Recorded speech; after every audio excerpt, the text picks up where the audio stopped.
Big shot straight away, hitting with the wind. That's important. এই তো কিছুদিন আগের কথা, বাংলাদেশের সাবেক পেসার রুবেল হোসেন ফেসবুকে লিখেছিলেন বাংলাদেশ ক্রিকেট মিস করছে সাকিব আল হাসানকে। নাসির হোসেনের পোস্টেও ছিল একই বার্তা। এক গ্লোবাল সুপার লিগে সাকিবের অলরাউন্ড পারফরম্যান্সের পর যেন বাংলাদেশ ক্রিকেট আবারও চাইছে তার পোস্টার বয়কে। রাজনৈতিক অস্থিরতা, বোলিং নিষেধাজ্ঞা, প্রত্যাবর্তন, গেল এক বছরে কত কিছুই না ঘটেছে সাকিবের জীবনে। কিন্তু কথায় আছে না, মূল্যবানের গুরুত্ব সব সময় থাকে, ঠিক যেন তাই হচ্ছে সাকিবের ক্ষেত্রেও। পারফরম্যান্সের হিসেবে যে বাংলাদেশ ক্রিকেটে তার চেয়ে মূল্যবান হয়তো আর কেউই নেই। তাই তো এবার গুঞ্জন সাকিবকে দলে ফেরাতে দৌড়ঝাঁপ শুরু করেছে বিসিবি।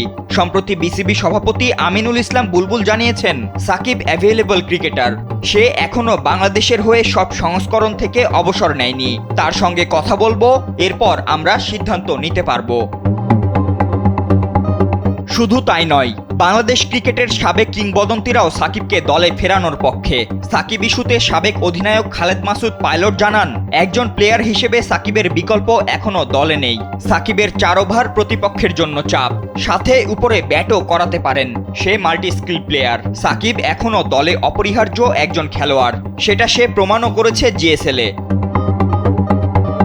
তিনি আরও জানান, যদি রাজনৈতিক ব্যাপারগুলো সমাধান করা যায়, আমি মনে করি বোর্ডের উচিত তাকে দ্রুত ফিরিয়ে নিয়ে আসা।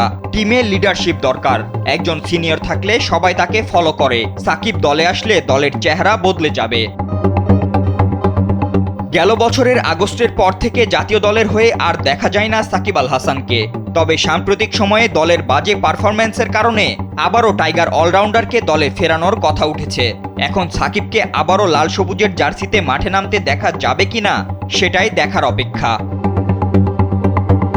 ফাতিন ইশরাক, কালবেলা।